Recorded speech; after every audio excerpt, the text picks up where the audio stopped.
I'm trying to believe in me because at times I've had doubts. I wonder if anyone notices it. In my conscious eyes, they do. My conscience is awake and it tells me that everyone knows. Only intelligent beings can be fully conscious and aware. Am I? Because if I was truly conscious and aware, I would not find myself in this predicament, situation, tight spot, unfortunate, unfavorable, hostile, immoral cage made by man. I must be asleep. I'm trying to believe in me. However, it is hard being me. I thought I knew it all. I was young then. I was wrong. I had the wrong state of mind. Started off on the wrong foot, headed down the wrong street. I made the wrong decisions in life. And today, I find myself in a hostile, immoral cage made by man for the wrongs that men do.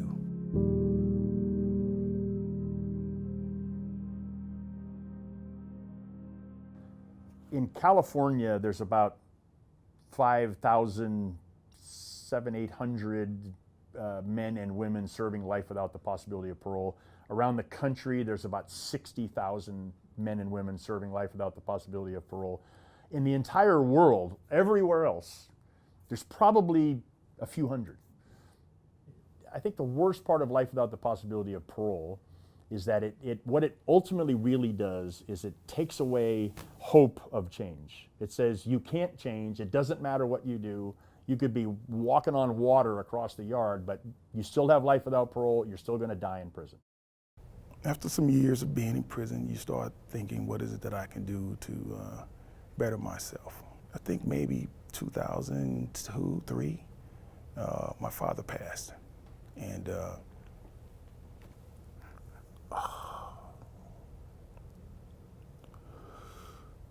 so when he passed, it was a shock. But I didn't want this to be my legacy. So I thought it was time for me to do better.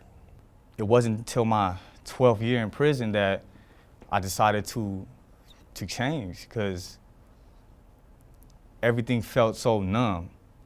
Once I asked the question of who I was, I felt shame, you know, and I decided to say, what can I do to change that? And it was through education. I got lucky and transferred here to the progressive programming yard where they had an education system set up in a prison.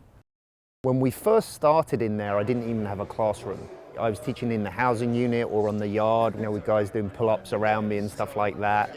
After the first minute I'd stepped in there, that I knew I'd do whatever it takes to make this happen.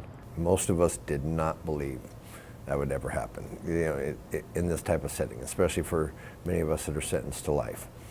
Within a year or so, he gathered up enough support and got us into a real university class. We're the only university that is offering a bachelor's degree to incarcerated individuals in California, and we're very proud of that. We provide a unique opportunity, especially because this is a face-to-face course. Our faculty are there on the scene with the students. Getting involved in the BA program as the classes proceeded from English into interpersonal communication and violence in literature and public speaking. Everyone's respectful. Everyone is anxious to learn. I just began to grow.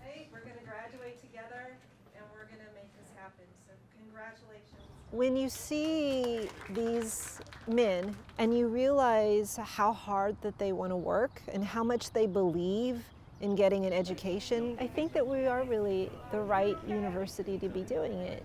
The first day of class, I call my mom on my drive back, and I'm like, Mom, it's great. The students are super engaged, they're super appreciative. They come in, they shake my hand, they say, Professor, thank you for being here. One thing about teaching in the prison is really reframing how we think about education. And to me, at Cal State LA, we really have this philosophy of accessible education.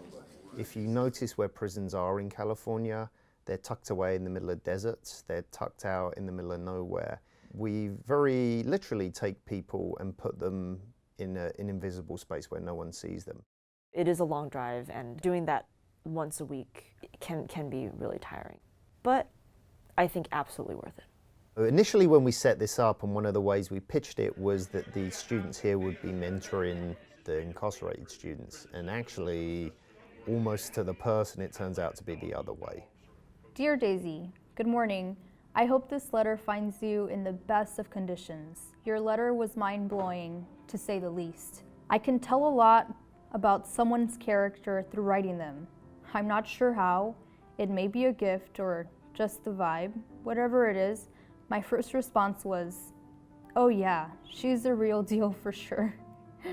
I have had some students that have been going through some very difficult times. They're signing up for an English class. They don't know they're going to be writing to a prisoner. And then as the exchange goes on over the semester, their writing partners have been the ones that have really given them so much comfort and helped them through that difficult time. For the student, obviously they're very grateful that that happened. But then for the incarcerated writer, it's something that they can really be proud of, that they get to touch their life in a positive way. It's different because if I'm having a conversation just with somebody on the yard, it's not as, how do I say this without sounding horrible, intellectual. By the time I started to write the Cal State Student, I was free enough to talk about it. And I think we related more on that, right? Like, it's motivating. I was no longer an inmate, right? I was just another human being, as we all should look at each other as, right? Life Without Parole are this stable population in there. They're like this kind of tenured professors, if you like.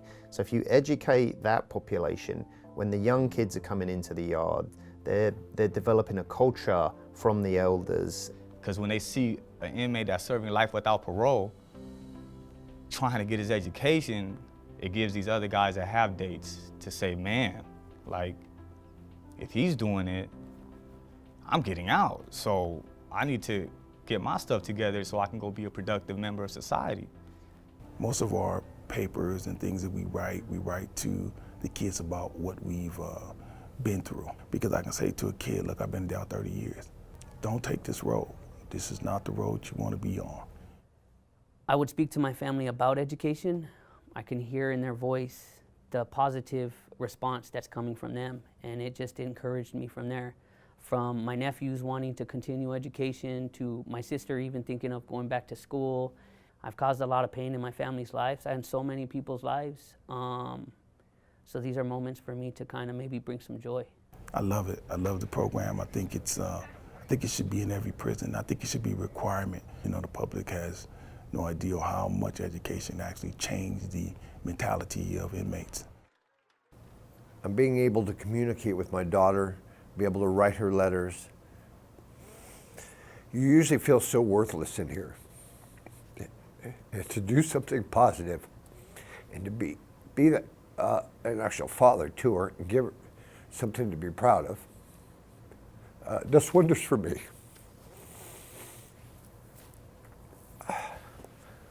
You know, and that's probably the biggest difference right there. You don't, it's almost like we're treated as human beings again, and that's one of the things that this program here at this institution has done. It treats us as individuals and not just a number. You want to redo the poem first? Yes, please. Okay, we can start off with that. Let me see here. This poem is called Believe. I'm trying to believe in me, and I'm holding on to my sanity so that I may believe that I will say the right things, do the right things, to be on the right side of things, to wake up on the right side of the bed, in the right state of mind, to start my day off on the right foot, to make the right decisions, and hopefully I will end up believing with those that believe in me, see in me. I like that poem. It's about me.